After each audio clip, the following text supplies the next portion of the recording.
ब्रह्मसूत्र ब्रह्मसूत्र ग्रंथ में page number 751 और 751 पेज पर ऊपर से 6 नंबर की पंक्ति है।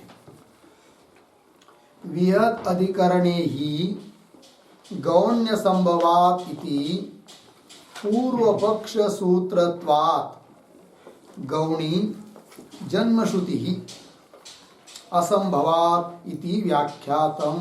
ठीक है, तो चलिए भाई, तो बात यह चल रही है कि द्वितीय अध्याय चतुर्थ पाद और द्वितीय अध्याय के चतुर्थ पाद का यह प्रथम अधिकरण है और इस अधिकरण का नाम है प्राणोत्पत्ति अधिकरणम।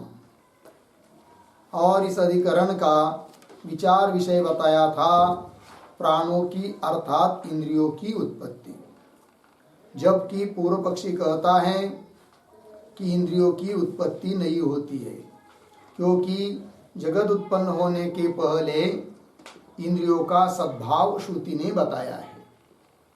किंतु इस प्रकार यदि मानते हैं तो सिद्धांत की हानि हो जाती है, क्योंकि वेदांत सिद्धांत में जो प्रतिज्ञा की गई है कि एक के विज्ञान से सब कुछ जाना जाता है, वो प्रतिज्ञा बाधित हो जाएगी। अतः पूर्व पक्षी का निराकरण करना अत्यावश्यक है। इसलिए सिद्धांतियों ने तथा प्राणाः इस सूत्र से पूर्व पक्षी का खंडन कर दिया और बताया कि जिस प्रकार आकाश आदि को की उत्पत्ति होती है, उसी प्रकार इंद्रियों की भी उत्पत्ति होती है। ये बात बता दी। और पूर्व पक्षी का जो कहना था कि इंद्रियों की उत्पत्ति बताने वाली श्रुति को गौण मान लिया जाए, तो सिद्धांति ने कहा दूसरे सूत्र से कि गौण्य असंभवात, उत्पत्ति श्रुति को गौण मानना संभव नहीं है, ये कह दिया। फिर वो जो उत्पत्ति श्रुति है, इंद्रियों की उत्पत्ति जिस श्रुति में बताया है वह श्रुति गौण नहीं है, अपितु मुख्य है, अर्थात इंद्रियों की उत्पत्ति होती है। अब इंद्रियों की यदि उत्पत्ति होती है तो जिन श्रुतियों में जगत उत्पन्न होने के पहले इंद्रियों का सद्भाव सत्ता बताई है, उन श्रुतियों की क्या संगति लगाओगे? तब उन श्रुतियों की क्या संगति है वह भी दूसरे सूत्र के भाष्य में भाष्यकार भगवान ने बता दिया कि उस श्रुतियों का विषय मूल प्रकृति परमात्मा भी नहीं है। और कौन है फिर? तो जो इंद्रिय की उत्पत्ति उत्पन्न होते वो भी नहीं है, अपितु अवान्तर जो प्रकृति है हिरण्यगर्भ वगैरह, वह उस श्रुतियों का विषय है। अतः सद्भाव बताने वाली श्रुतियों के साथ उत्पत्ति बताने वाले श्रुतियों का कोई विरोध नहीं है, इस बात की सिद्धि कर दी। और सूत्र का अर्थ किया था गौण्य संभवात, इस सूत्र का कि उत्पत्ति बताने वाली जो श्रुति है उसको गौण नहीं माना जा सकता है, गौण्या श्रुते असंभवात, ये कहा। इस पर कोई आक्षेप करेगा कि यह जो सूत्र है गौण्य असंभवात, इसी प्रकार का सूत्र पीछे भी एक बार हो चुका है। कहाँ हो चुका है? तो इसी दूसरे अध्याय में और तृतीय पाद में 3 नंबर का सूत्र गया है गौण्य असंभवात वियत अधिकरण में। वहां पर उस सूत्र का अर्थ तो अलग कर दिया है और बिल्कुल उसी उतने ही शब्दों को लेकर यह सूत्र है गौण्य असंभवात, किंतु अब सूत्र का अर्थ भिन्न कर रहे हैं। ऐसा क्यों? ऐसा कोई बोलेगा। वहां पर जो सूत्र का अर्थ किया था वियत अधिकरण में आया हुआ गौण्य असंभवात सूत्र का अर्थ किया था और पदच्छेद भी भिन्न किया था। वह पदच्छेद किया था गौणी असंभवात, अर्थात आकाश आदि को की उत्पत्ति बताने वाली श्रुति गौण है, गौण बताया वहां पर। क्यों? मुख्य बताना असंभव है, ऐसा अर्थ किया है वहां पर। अब यहां पर जो अभी कल सूत्र गया ऊपर गौन्यासंभवात, यहां पर तो विपरीत अर्थ कर रहे कि उत्पत्ति बताने वाली श्रुति गौण नहीं है, गौणी मानना असंभव है, ये बताया। वहां पर आकाश आदि की उत्पत्ति बताने वाली श्रुति को क्या बताया? गौणी बताई, क्योंकि मुख्य कहना संभव नहीं है, गौण बताया। और यहां कह रहे कि वो उत्पत्ति, इंद्रियों की उत्पत्ति बताने वाली श्रुति गौण नहीं है। तो ये सूत्र तो एक समान है, अर्थ तो एक समान होना चाहिए। इस प्रकार का विरुद्ध दोनों सूत्रों का अर्थ कैसा हो रहा है, जबकि सूत्र एक जैसे पदों वाला है। बात समझ में आई कि दोनों का अंतर समझ में आया है कि नहीं? तो उस शंका का निवारण करने के लिए ये पंक्ति आ रही है अभी, वियद अधिकरणे ही इत्यादि पंक्ति मिल गए ना। तो पंक्ति चलिए फिर, तो वियद अधिकरणे ही, तो ये जो पंक्ति है वियद अधिकरणे इत्यादि, उसके पूर्व में एक वाक्य लिखते हैं अवतरण के रूप में। तो लिखेंगे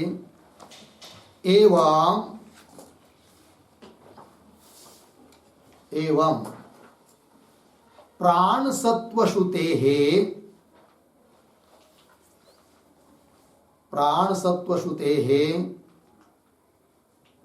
अवांतर प्रलय विषयत्वात्,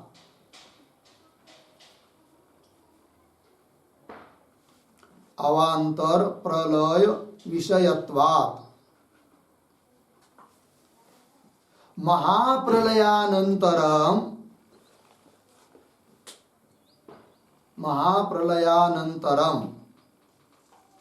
प्राणोत्पत्ति श्रुते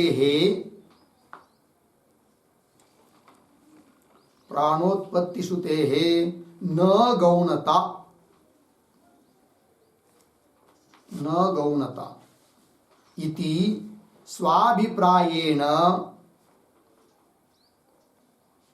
सूत्रं व्याख्याय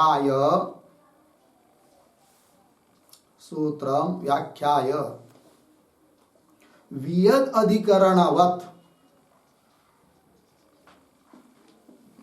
अधिकरणवत् इह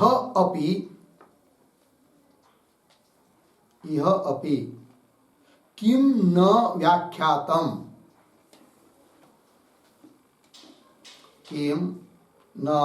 व्याख्यातम इति आशंक्य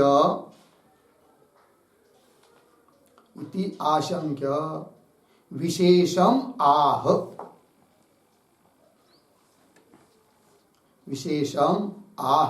वियद इति। ठीक है, देखो भाई अर्थ।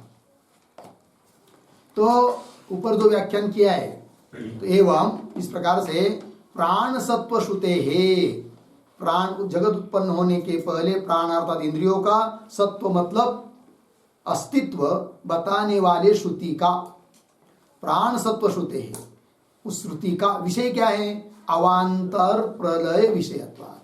अवांतर प्रलय, बीच में होने वाला जो प्रलय, वो उसका विषय है, क्योंकि उस समय जगत अभिव्यक्त नहीं है, किंतु उस जगत का कारण जो अवांतर प्रकृति हिरण्यगर्भ, वो प्राणादियों के सहित है।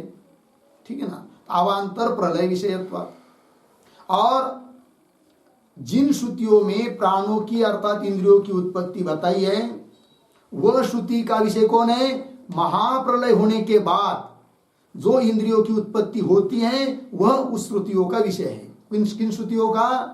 कि जिन श्रुतियों में इंद्रियों की उत्पत्ति बताई है। महाप्रलयानंतरम प्राणोत्पत्ति श्रुते है, प्राण की उत्पत्ति बताने वाली श्रुति है, श्रुति की न गौणता नहीं है।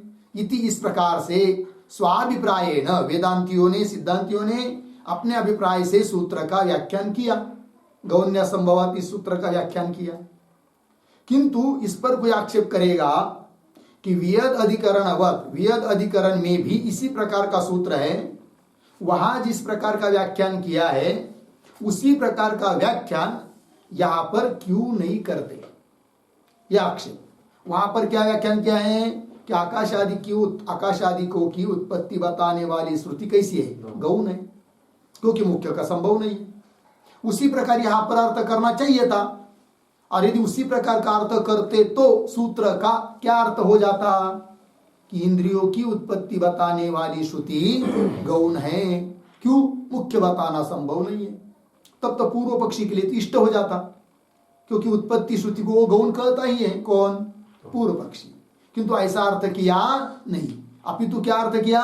उत्पत्ति बताने वाली श्रुति की गौणता संभव नहीं है, गौणता मान नहीं सकते, असंभवात, ऐसा अर्थ किया। अर्थ का फर्क क्या समझ में आया ना? तो क्यों ऐसा? देखिए क्या है, वियद अधिकरणवत यह अपि किम न व्याख्यातम इति आशंक्य, ऐसी कोई शंका करता है तो विशेषम आह, दोनों में क्या विशेष है, क्या भेद है, क्या अंतर है? किन दोनों में? गौण्य संभवात, यह जो वियद अधिकरण का सूत्र है वहां का, और यहां पर चौथे पाद में जो अभी सूत्र गया कल वहां का, उन दोनों में क्या विशेष है, उस बात को बता रहे भगवान भाष्यकार वियद अधिकरण इत्यादि पंक्ति में। पंक्ति को देखिए, वियद अधिकरण ही, वियद अधिकरण में अर्थात तृतीय पाद में, दूसरे अध्याय का तृतीय पाद में ना वो, तो वहां पर गौण्य संभवात इसी प्रकार का सूत्र है, किंतु पूर्व पक्ष सूत्रत्वात्, वहां का सूत्र पूर्व पक्ष का सूत्र है, पूर्व पक्षी बोल रहा है वो, इसलिए वहां पर उसके अनुसार उसका अर्थ किया है। ठीक है, और यहां पर जो सूत्र आया गौण्य संभवात, यह सिद्धांतियों का सूत्र है, अतः उस प्रकार का अर्थ यहां पर कर नहीं सकते। ये बात वियद अधिकरणे ही गौण्य संभवात इति पूर्व पक्ष सूत्रत्वात्, पूर्व पक्षी का सूत्र होने से गौणी जन्म श्रुति ही, वहां पर अर्थ क्या है कि नहीं? वेद अधिकरण में जन्म श्रुति ही गौणी, क्यों?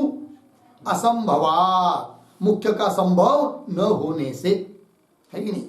इति व्याख्यातम, ऐसा व्याख्यान किया है वहां पर वियद अधिकरण में। और फिर वहीं पर आगे जाकर प्रतिज्ञा की हानि होगी, ये सिद्धांत बताया है कि नहीं? अर्थात पूर्व पक्षी का खंडन भी कर दिया है। क्या? कि हे पूर्व पक्षी, आकाश आदि को की उत्पत्ति बताने वाली जो श्रुति है जिसको तुम गौण कह रहे हो, वह तुम्हारा कहना ठीक नहीं है, अभी तो मुख्य ही श्रुति है, ऐसा आगे जाकर सिद्धांत बताया है वियद अधिकरण में। ठीक है ना? प्रतिज्ञा हान्या च तत्र सिद्धांत अभिहित, प्रतिज्ञा की हानि होगी, इस बात है ना, हानि होने से तत्र वहां पर वियद अधिकरण में सिद्धांत अभिहित, अभिहित कथित, सिद्धांत बता चुके हैं। ठीक है ना? अभी आगे चलिए, यह तो अभी वर्तमान काल में यहां पर तो अर्थात दूसरे अध्याय के चौथे पाद के पहले अधिकरण में तो सिद्धांत सूत्रत्वात्, गौण्य संभवात, यह सूत्र सिद्धांतियों का सूत्र है। सिद्धांत सूत्रत्वात्, सिद्धांत सूत्र होने के कारण गौण्या जन्म श्रुते है असंभवात इति व्याख्यातम, ऐसा व्याख्यान किया है। क्या? जन्म श्रुते है गौण्या असंभवात, जन्म श्रुति मतलब इंद्रियों की उत्पत्ति बताने वाली श्रुति, श्रुति की गौणता, गौणता का असंभव है, अर्थात गौणता उसकी संभव नहीं है, अर्थात वो मुख्य ही श्रुति है। कौन? उत्पत्ति बताने वाली श्रुति, उसमें गौणता नहीं है। असंभवात इति व्याख्यातम, इस प्रकार का व्याख्यान किया है। तथा दोनों का अंतर है, एक जैसा का व्याख्यान नहीं हो सकता है, क्योंकि वह पूर्व पक्षी का सूत्र है, सिद्धांतियों का सूत्र है। हो गया ना? आगे चलिए, किंतु कुछ लोग यदि उसी के अनुसार व्याख्यान करना चाहेंगे, वियद अधिकरण में जैसा व्याख्यान किया है गौण्य संभवात सूत्र का, उसी के धरती पर, उसी के आधार पर, उसी के अनुसार यहां पर जो आया हुआ गौण्य संभवात सूत्र है उसका भी अर्थ वैसा ही यदि करना चाहेंगे तो वो ठीक नहीं है। इस बात को कह रहे आगे के पंक्ति में, तद अनुरोधेन तु यह अपि गौणी जन्म श्रुति ही असंभवात इति व्याचक्षाणैहि प्रतिज्ञा हानि ही उपेक्षिता स्यात्। ये बात, ये जो पंक्ति आई है ना, तद अनुरोधेन, तद के पहले एक वाक्य लिख लेते हैं अवतरण के रूप में, लिखेंगे एकस्य सूत्रस्य, एकस्य सूत्रस्य एकार्थत्व योगे एकार्थत्व योगे किम अर्थद्वयोक्त्या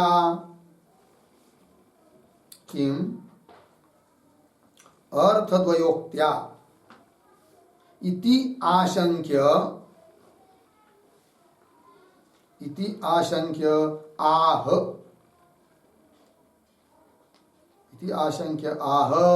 तत् अनुरोधेन इति।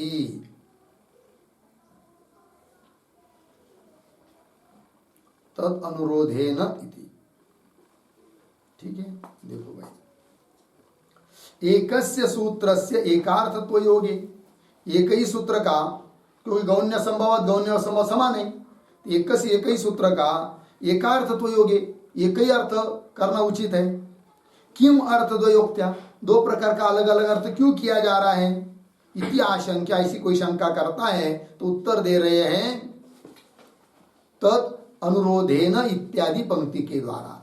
तो पंक्ति देखिए भाष्य में, तद अनुरोधेन मतलब वियत अधिकरण में आया हुआ सूत्र, उसका जो अर्थ क्या है उसके अनुसार यदि कोई यहां पर भी अर्थ करना चाहेगा तो यह अर्थ तद अनुरोधेन तु इह अपि, यदि अर्थ करेंगे कैसा, उसी के अनुसार। कैसा? गौणी जन्म श्रुति, इंद्रियों की उत्पत्ति बताने वाली श्रुति गौणी है। क्यों? असंभवात, ऐसा अर्थ। तो यह अर्थ, ऐसा अर्थ यदि करते तो अर्थ कैसा हुआ? उसके अनुसार अर्थ हुआ। उसके अनुसार मतलब वियद अधिकरण में जो अर्थ किया है ना, उसके अनुसार वो अर्थ हुआ। और यदि ऐसा अर्थ करेंगे तो प्रतिज्ञा की हानि होगी। कैसे? क्या अर्थ किया? जन्म श्रुति गौणी। जन्म श्रुति कैसी है? गौण। इंद्रियों की उत्पत्ति बताने वाली श्रुति गौण है। गौण है मतलब क्या? इंद्रियों की उत्पत्ति बताने में उस श्रुति का तात्पर्य नहीं है, अर्थात इंद्रियों की उत्पत्ति नहीं होती है। और इंद्रियों की उत्पत्ति नहीं होती है तो ब्रह्म एक तत्व है और उत्पन्न न होने वाला ब्रह्म से भिन्न इंद्रियादिक वो भी एक तत्व है। ऐसी स्थिति में ब्रह्म को जान लिया तो भी सब कुछ जान लिया, ये नहीं हो पाएगा। अर्थात प्रतिज्ञा की क्या होगी? हानि होगी। इसलिए ये जो अर्थ कर रहे अभी वेद अधिकरण के अनुसार वो ठीक नहीं है, ये बात कहना। फिर अर्थ क्या करना है? जन्म श्रुते गौण्या, जन्म श्रुति की गौणता असंभव है, जन्म श्रुति को गौण कहना ठीक नहीं है, यह अर्थ करना है। लग गया ना भेद? पंक्ति देखिए, तद अनुरोधेन तु यह अपि गौणी जन्म श्रुति, जन्म श्रुति गौणी असंभव इति, ऐसा व्याख्यान करने वालों के द्वारा, इति व्याचक्षाणैहि, है कि नहीं? इस प्रकार व्याख्यान करने वालों के द्वारा प्रतिज्ञा हानि ही उपेक्षिता स्यात्, प्रतिज्ञा की हानि की क्या होगी? उपेक्षा। प्रतिज्ञा हानि हो रही है तो भी उधर ध्यान नहीं दे रहे हो, उसकी उपेक्षा हो रही है कि नहीं? तो आपस सिद्धांत हो रहा है ये बात, प्रतिज्ञा हानि उपेक्षिता स्यात्। तो प्रतिज्ञा हानि उपेक्षिता स्यात् ये जो है ना, उस पर एक वाक्य लिखिए छोटा सा।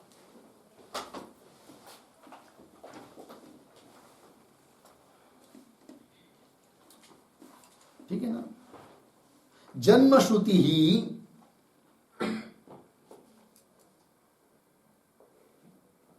कौंस में लिखिए इंद्रियों की उत्पत्ति श्रुति,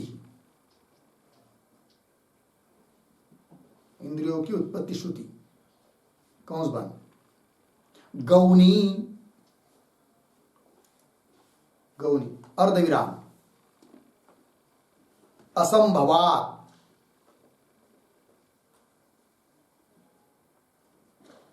इति व्याचक्षाणैहि, इति व्याचक्षाणैहि, कौंस में लिखिए व्याख्या करने वालों के द्वारा,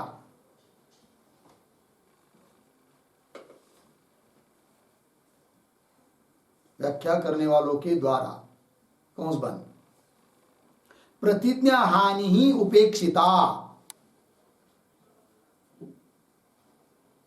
प्रतिज्ञा हानि ही उपेक्षिता भवति, बराबर बराबर प्रतिज्ञा हानि ही, प्रतिज्ञा हानि तैहि निवारयितुं न शक्या, निवारयितुं न शक्या इत्यर्थः। प्रतिज्ञा हानि निवारयितुं न शक्या इत्यर्थः। ठीक है ना। इस प्रकार की व्याख्यान करने वालों के द्वारा प्रतिज्ञा हानि की उपेक्षा होगी, मतलब प्रतिज्ञा हानि रूप जो दोष आता है उसका निवारण वो कर नहीं सकेंगे, ये बात है। अतः सूत्र का अर्थ जो इस या किया है वही ठीक है। वियत अधिकरण के अनुसार सूत्र का अर्थ हो नहीं सकता, ये बात बता दी। और अर्थ में भेद क्यों हुआ? इसलिए कि वह पूर्व पक्षी का सूत्र है और यह सिद्धांतियों का सूत्र है। ठीक है, चलिए भाई, इसके साथ साथ ये दूसरे सूत्र का भाष्य पूरा हुआ। ठीक है, अब और आगे तृतीय सूत्र आ रहा है इस अधिकरण का। इस सूत्र का भी उच्चारण और अर्थ पहले देख लेते हैं, बाद में उसके ऊपर जो भाष्य है उसका विचार करेंगे। तो सूत्र है तत्प्राक्षुतेश्च। ठीक है, चलिए अर्थ लिखेंगे। सूत्रावतरणम,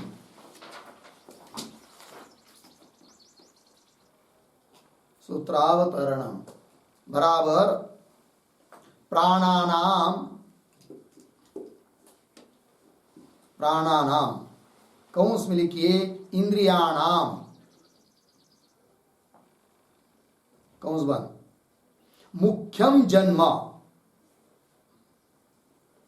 मुख्यम जन्म इत्यत्र, इत्यत्र ह्यत्वंतरम आह,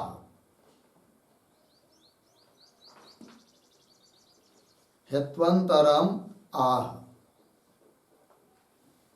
फिर नीचे की पंक्ति में सूत्रम बराबर तत्प्राक्षुतेश्च, 2 4 3 पदच्छेद तत्प्राक्षुते च, 2 पद का सूत्र है। फिर नीचे पदार्थोक्ति बराबर प्रतीक च, च बराबर अपि, अपि बराबर इतश्च, इतश्च वियदादीनाम इव, वियदादीनाम इव प्राणादीनाम अपि, प्राणादीनाम अपि जन्मश्रुति, जन्मश्रुति मुख्या एव भवति, जन्मश्रुति मुख्या एव भवति, पूर्ण विराम। कौंस में लिखिए कुतः, प्रश्न चिन्ह, आगे की तरफ बांध देकर कौंस बंद। फिर आगे प्रतीक है तत्प्राक्षुतेः बराबर तत्, तत् बराबर जन्मवाची पदस्य,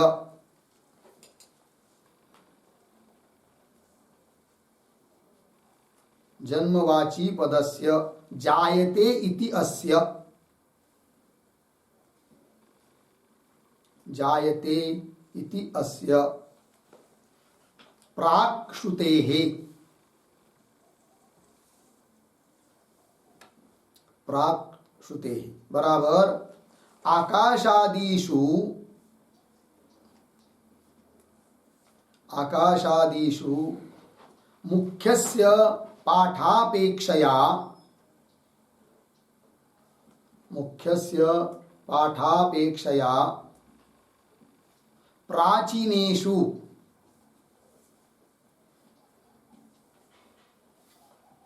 प्राचीनेषु कौंस में लिखिए पूर्व में विद्यमान, पूर्व में विद्यमान कौंस बन। आगे प्राणादिषु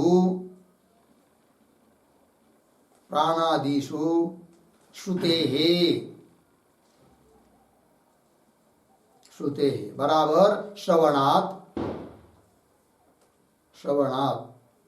इंद्रियोत्पत्ति मुख्या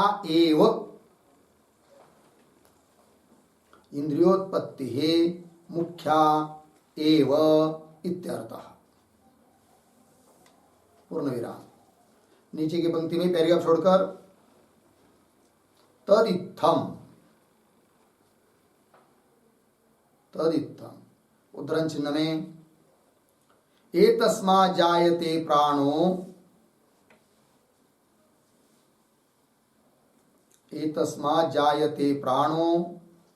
मनः सर्वेन्द्रियाणि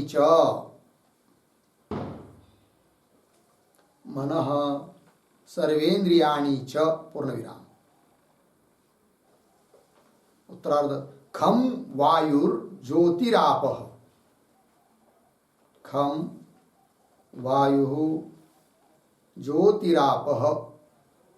पृथ्वी विश्वस्य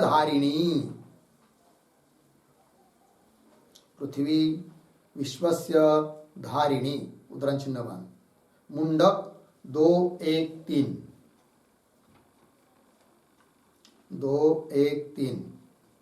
आगे इत्यत्र एकम जन्मवाची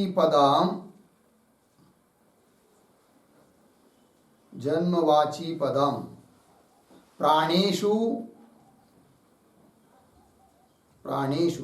प्राक्षुतं सत्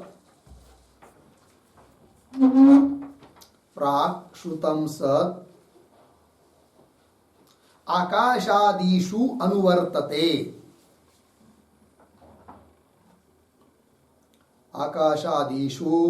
अनुवर्तते पूर्ण विराम। न हि तेषु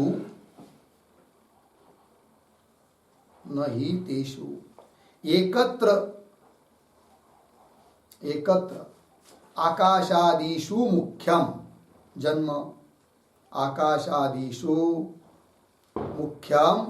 जन्म अर्धविराम। प्राणेषु च गौनम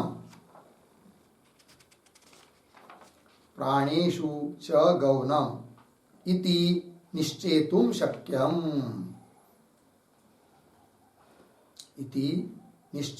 शक्यम पूर्ण विराम। सकृत उच्चारितत्वात्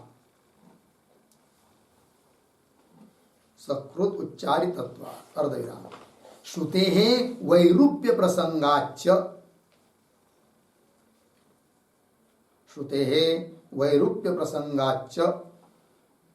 पूर्ण विराम। तस्मात् प्राणानामपि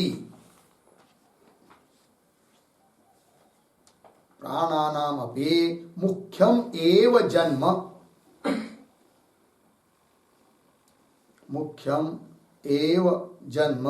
इति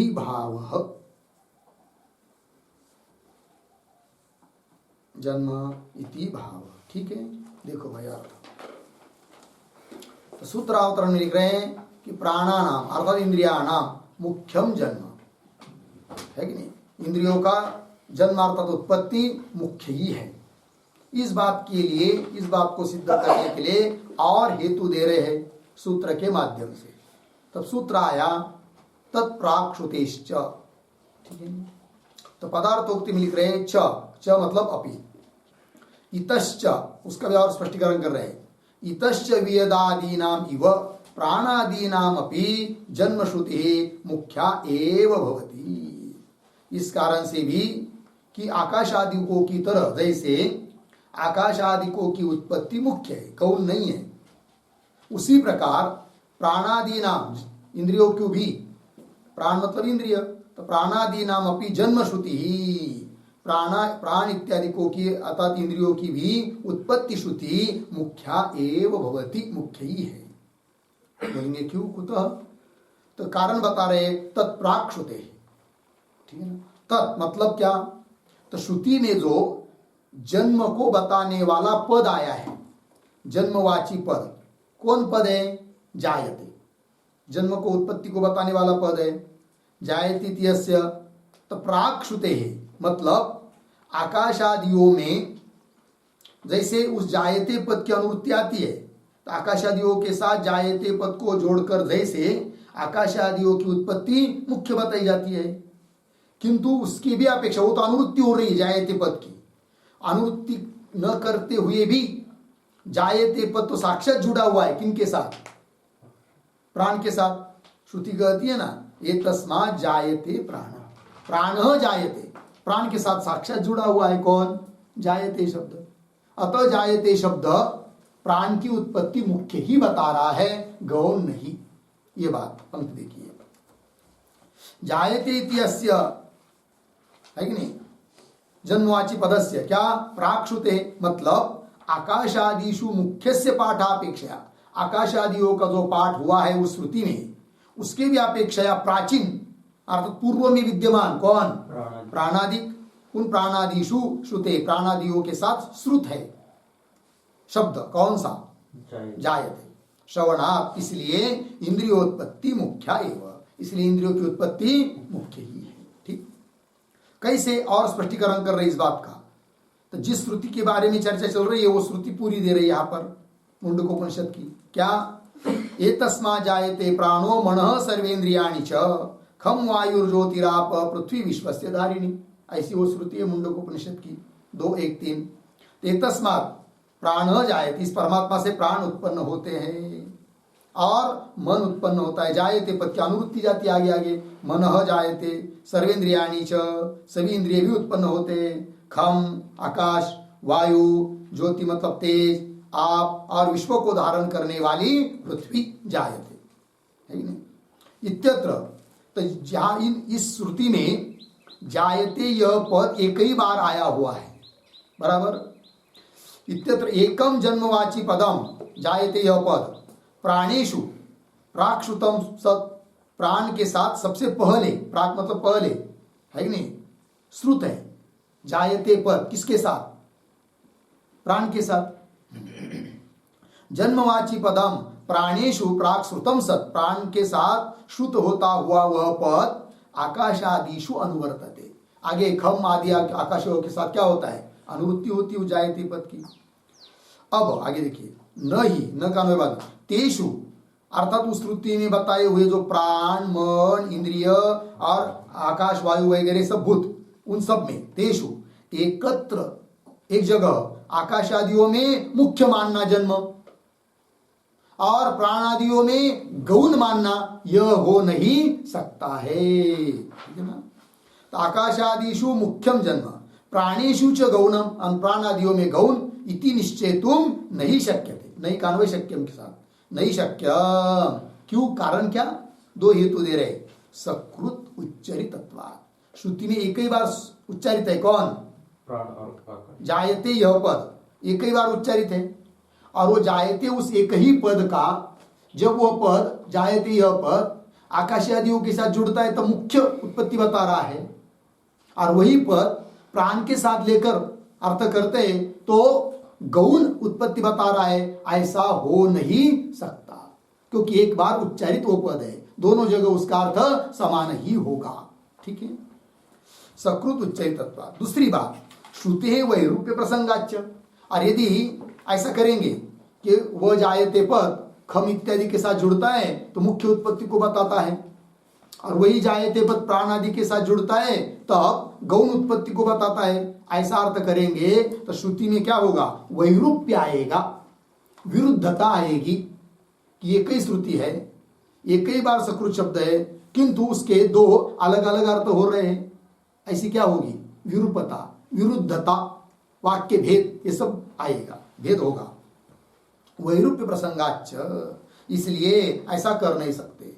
सभी जगह मुख्य उत्पत्ति को ही बता रहा है जायते शब्द, तो प्राण की, इंद्रियों की उत्पत्ति भी मुख्य है, आकाश आदियों की उत्पत्ति भी मुख्य है। तस्मात् प्राणानामपि मुख्यम एव जन्म इति भाव, इसलिए प्राणों का अर्थात इंद्रियों का जन्म भी मुख्य ही है, इस बात को बता दिया। हो गया ना जी। चलिए अब भाष्य में इतश्च आकाशादीनाम इव प्राणानाम अपि मुख्या एव जन्म श्रुति ही पूर्ण विराम। ठीक है ना। तो ये जो इतश्च इत्यादि पद है ना, उसके पूर्व में एक छोटा वाक्य, चकारार्थम आह,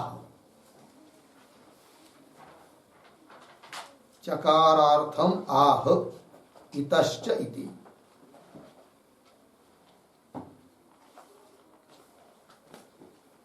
चकार के अर्थ को बता रहे हैं सूत्र में जो च आया है।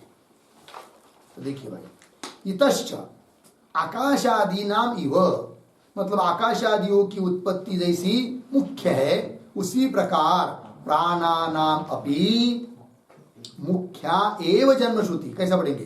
प्राणानाम अपि जन्म श्रुति ही मुख्या एव। प्राणों की जन्म श्रुति, जन्म का श्रवण, उत्पत्ति का श्रवण मुख्य ही है, गौण नहीं है। उसी का स्पष्टीकरण कर रहे आगे, यत् क्योंकि जायति इति एकम जन्मवाची पदम प्राणेषु प्राक्षुतम सत् उत्तरेषु अपि, है ना, उत्तरेषु अपि आकाशादिषु अनुवर्तते एतस्मात् जायते प्राणः इत्यत्र। ठीक है। देखो भाई, क्योंकि क्योंकि मतलब क्या, पीछे के वाक्य में जो बताया ना, प्राणों की जन्म श्रुति भी मुख्य है। क्या कारण, उसको स्पष्ट कर रहे। जायति इति एकम जन्मवाची पदम, तो श्रुति जो है मुंडकोपनिषद की, एतस्मात् जायते प्राणो मनः सर्वेन्द्रियाणि च खम वायुर्ज्योतिरापः पृथ्वी विश्वस्य धारिणी, यह श्रुति। यहां पर इसमें एकम, एक ही पद है, जन्मवाची, जन्म को कहने वाला, उत्पत्ति को कहने वाला, जन्मवाची पदम प्राणेषु प्राक्षुतम, और प्राणों में सबसे पहले सुना है वो कौन? जायते, यह जन्मवाची पद।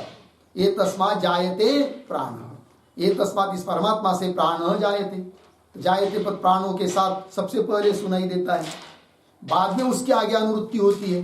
चलिए, इति एकम जन्मवाची पदम प्राणेषु प्राक्षुतम सत्, पहले श्रुत होता हुआ सत, उत्तरेषु अपि आकाशादिषु, उत्तर मतलब आगे आए हुए जो मन, इंद्रिय, खम, वायु, ज्योति वगैरह वगैरह, उत्तरेषु अपि आकाशादिषु अनुवर्तते, उस जायते पद की अनुवृत्ति होती है। कहां पर? एतस्मात् जायते प्राण इत्यादि मुंडकोपनिषद की श्रुति में इत्यत्र। आगे चलिए, आकाशादिषु मुख्यम जन्म इति प्रतिष्ठापितम प्रतिष्ठापितम अर्धविराम तत्सामान्यात् प्राणेषु अपि मुख्यम एव जन्म भवितुम अर्हति। ठीक है ना। अब देखो भाई, उसी श्रुति के आधार पर पीछे इस बात की सिद्धि कर चुके हम लोग वेद अधिकरण में। क्या बताया वहां पर? आकाशादिषु मुख्यम जन्म, आकाशादिकों की उत्पत्ति मुख्य है, गौण नहीं है, उत्पत्ति होती ही है। इति प्रतिष्ठापितम, प्रतिष्ठापितम का अर्थ स्थापितम, सिद्ध कर चुके हैं। प्रतिष्ठापितम मतलब स्थापितम, सिद्ध कर चुके हैं। और तत्सामान्यात्, है कि नहीं? क्या? प्राणेषु अपि मुख्यम एव जन्म, तत्सामान्यात्, तत्सामान्यात् मतलब क्या? जन्मवाची पद। हाँ, एक ही श्रुति में जन्मवाची पद आया है कि नहीं? और प्राण के साथ जुड़ा है वही पद, आकाशादियों के साथ जुड़ा है, तो समान उच्चारित है। अतः प्राणों की उत्पत्ति भी मुख्य ही है। तो यहां पर जो आया है ना तत्सामान्यात्, उसका अर्थ लिखिए, तत्सामान्यात् बराबर तेन आकाशादि जन्मना, तेन आकाशादि जन्मना सामान्यम, सामान्यम बराबर एक शब्दोक्तत्वम, एक शब्दोक्तत्वम तस्मात् इत्यर्थः। तस्मात् इत्यर्थ। ठीक है, देखो भाई अर्थ। तत्सामान्यत मतलब, तत् मतलब तेन, तेन सामान्य तत्सामान्य। तो तेन आकाशादि जन्मना सामान्यम, आकाश आदियों की जो उत्पत्ति है उसके साथ सामान्य है, प्राणादियों के साथ जन्म श्रवण भी। मत सामान्य मतलब क्या, एक शब्दोक्तत्व, एक ही शब्द से बताया है। ये तस्मा जायते प्राण श्रुति में एक ही बार शब्द उच्चारित है, उत्पत्तिवाचक शब्द जायते, वही शब्द आकाश आदियों के साथ जुड़ता है अनुवृत्ति होकर, और वही शब्द प्राण के साथ जुड़ा है तो सामान्य हुआ, आकाश आदियों के साथ सामान्य हुआ, एक शब्दोक्त हुआ। अतः जैसे आकाश आदियों की उत्पत्ति मुख्य है, उसी प्रकार प्राण अर्थात इंद्रियों की उत्पत्ति भी मुख्य है। यह अर्थ निकल आता है फिर। ठीक, चलिए। सामान्य मतलब एक शब्दोक्तत्व, तस्मात् एक शब्दोक्तत्वात्, यह अर्थ हुआ। तत्सामान्यात् प्राणेषु अपि मुख्यम एव जन्म, प्राणों में भी मुख्य ही जन्म है, मुख्य ही उत्पत्ति है। भवितुम अर्हति, हो गया ना, पूर्ण विराम। आगे चलिए।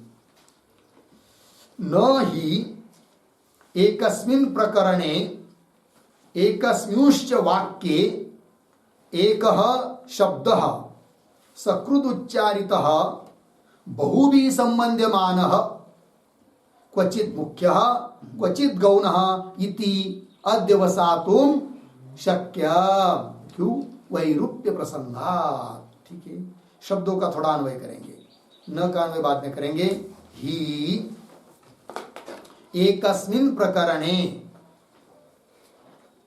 एकस्मिंश्च वाक्ये, दो शब्द श्लोक आगे, सकृत उच्चारितः बहुभिः सम्बन्ध्यमानः, पीछे एकः शब्दः, आगे क्वचित् मुख्यः क्वचित् गौणः इति अध्यवसातुं, फिर वाक्य के आरंभ में न शक्यम। ठीक है, आगे सरल है, वैरूप्य प्रसंग। अर्थ देखिए भाई, ही क्योंकि एकस्मिन् प्रकरण, प्रकरण वही है, एक ही है।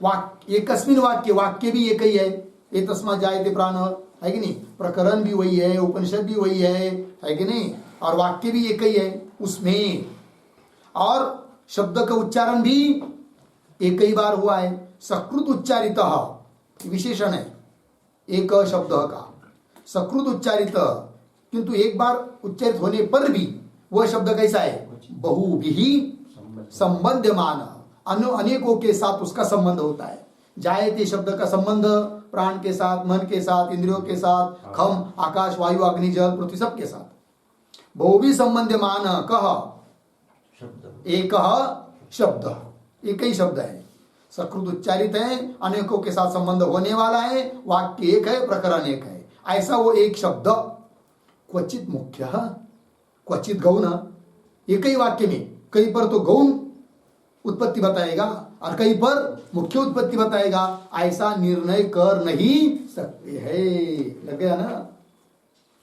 क्वचित मुख्य क्वचित गौण इति अध्यवसातुं निश्चेतुं, है कि नहीं, ऐसा निश्चय नहीं कर सकते, न शक्यम। और करेगा तो वैरूप्य प्रसंग, एक ही वाक्य में क्या आएगी, विरुद्धता आएगी, वैरूप्य आएगा, विरूपता आएगी, जबकि वो ठीक नहीं है। ठीक है, आगे चलिए। तथा स प्राणम असृजत प्राणात् श्रद्धाम इत्यत्र अपि प्राणेषु श्रुतः सृजति ही परेषु अपि उत्पत्तिमत्सु श्रद्धादिषु अनुसज्जते। ठीक है ना। ये क्या बताया जा रहा है अब, ये जो पंक्ति चालू हुई तथा इत्यादि, उस तथा के पूर्व में अवतरण के रूप में एक वाक्य लिखते हैं उद्धरण चिन्ह में, एतस्मात् जायते प्राणः, उद्धरण चिन्ह बंद, एतस्मात् जायते प्राणः इत्यादौ उक्त न्यायम, इत्यादौ उक्त न्यायम वाक्यांतरे अपि, वाक्यांतरे अपि अतिदिशति अतिदिशति तथा इति। ठीक है ना, देखो व्यार्थ एतस्मात् जायते प्राण इत्यादि श्रुति में जो न्याय युक्ति बताई है वही न्याय अन्य वाक्य में भी होता है। इस प्रकार अतिदेश कर रहे हैं। ठीक है ना, तो वही करे तथा, जैसे कि वाक्य आया है प्रश्नोपनिषद का, स प्राणम असृजत, है कि नहीं। अर्थ क्या होगा, मतलब उस परमात्मा ने प्राण को उत्पन्न किया।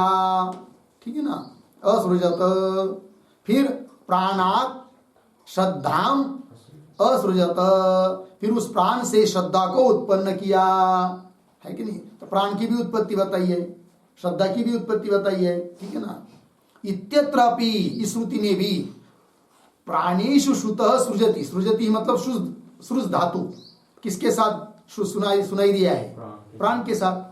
स प्राणम असृजत, प्राण के साथ संबंध है सृज धातु। इत्यत्रापि प्राणेषु श्रुतः, प्राणों के साथ प्राणो श्रुतः सृजति। परेषु अपि, लग गया, परेषु अपि मतलब बाद में आए हुए उत्पत्तिमान कौन, श्रद्धादि, उसके साथ भी जुड़ता है कौन, सृज धातु, सृजति। तो परेषु अपि उत्पत्तिमसु, बाद में भी उत्पन्न होने वाले जो श्रद्धादिषु अनुसज्जते, उसकी अनुवृत्ति होती है, संबंधित होता है। फिर वहां पर ये भी नहीं कह सकते ना कि वहां पर प्राणों की उत्पत्ति मुख्य है और श्रद्धा की उत्पत्ति गौण है, या श्रद्धा की मुख्य है प्राण की गौण है, कुछ नहीं। एक जगह जो अर्थ है वही अर्थ होगा। तो वहां पर साक्षात प्राण की उत्पत्ति बताई भी है ये बात, अतः प्राण की उत्पत्ति मुख्य ही है। हो गया ना, आगे ये हो गया भाई। आगे यत्रापि पश्चात् श्रुतः उत्पत्ति वचन शब्द पूर्वै संबंध्यते तत्रापि एष एव न्याय। ठीक है ना, अभी तक जो बताया ये तस्मात् जायते प्राण यहाँ पर और स प्राणम असृजत यहाँ पर, तो पूर्व में, पूर्व पहले बाद में कहीं पर सुना हुआ शब्द है, उसकी अनुवृत्ति आगे आगे चली गई, किंतु मुख्य रूप से अर्थ बताता है, सभी जगह मुख्य रूप से बताता है, ये बात बताया। अब क्या कर रहे हैं कि कई ऐसा प्रसंग अंतिम बाद में आगे कोई शब्द आया है किंतु उसका संबंध पीछे के शब्दों के साथ भी होता है, वहां पर भी यही न्याय लागू होता है कि जो अंतिम आया हुआ जो शब्द है उसका जो अर्थ होगा मुख्य या गौण, उसी प्रकार का अर्थ पीछे के साथ जुड़ने पर भी होता है। ये बात को कह रहे हैं। यत्रापि, ये जो पंक्ति है ना यत्रापि, तो उसके पूर्व में एक वाक्य लिखते हैं अवतरण, एकस्मिन् वाक्ये, एकस्मिन् वाक्ये एकस्य शब्दस्य, एकस्य शब्दस्य क्वचित् मुख्यत्वं, क्वचित् मुख्यत्वं अर्धविराम, क्वचित् गौणत्वं, क्वचित् गौणत्वं इति वैरूप्यम्, इति वैरूप्यम्, कौंस में लिखिए विरुद्धत्वम्, विरुद्धत्वम् कौंस बन न युक्तम्, न युक्तम् इति न्यायम्, इति न्यायम् अन्यत्र अपि अतिदिशति, अन्यत्र अपि अतिदिशति यत्र इति। ठीक है ना, देखो भैया अर्थ, एकस्मिन् वाक्य, एक ही वाक्य में एकस्य शब्द से एक ही शब्द है और वह शब्द कहीं पर मुख्यत्वम, क्वचित मुख्यत्वम, क्वचित गौणत्वम इति वैरूप्यम, इस प्रकार का वैरूप्य विरुद्धता मानना युक्ति युक्त नहीं, न युक्तम।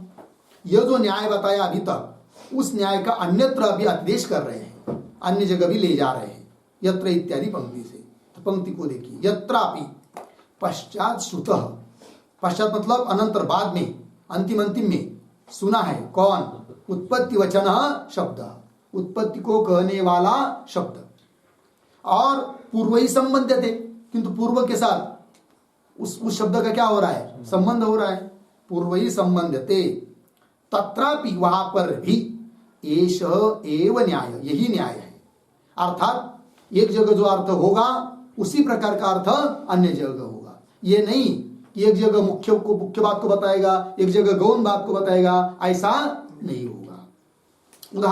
उदाहरण दे रहे, यथा सर्वाणि भूतानि विच्चरन्ति इति अयम अन्ते पठितः विच्चरन्ति शब्दः पूर्व ही अपि प्राणादिभिः संबध्यते। ठीक, चलो भाई, यथा सर्वाणि भूतानि, या तो एक ही पाठ दिया है कि नहीं, तो पूरा क्या है वो तो लिख लीजिए उस पर एक वाक्य उद्धरण चिन्ह में, अस्मात् आत्मनः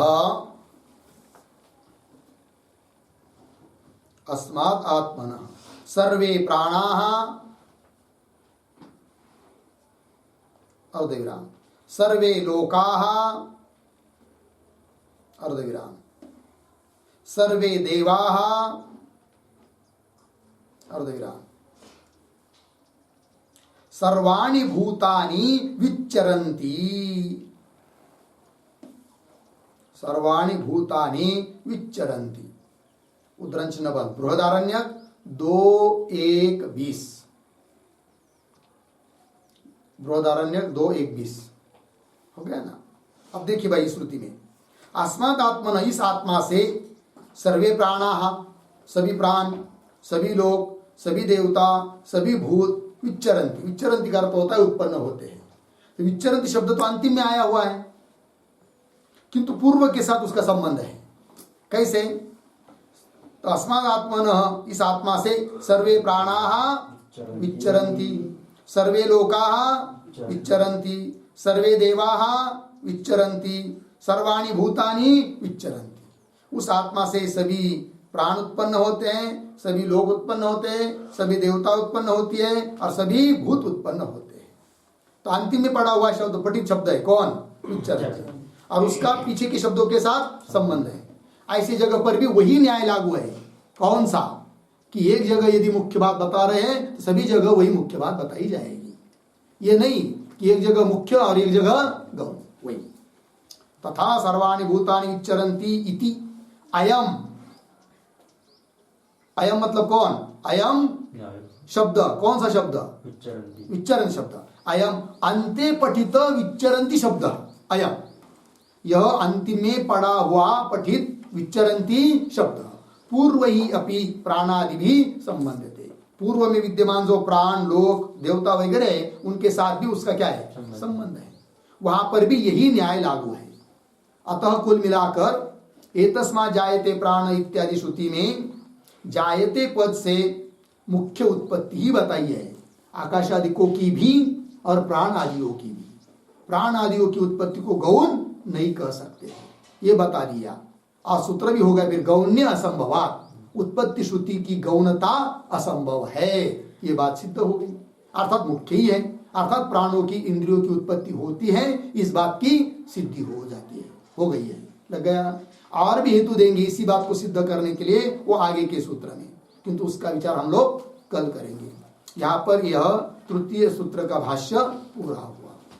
ओम पूर्णमदः पूर्णमिदं पूर्णात् पूर्णमुदच्यते पूर्णस्य पूर्णमादाय पूर्णमेवावशिष्यते। ओम शांति शांति शांति।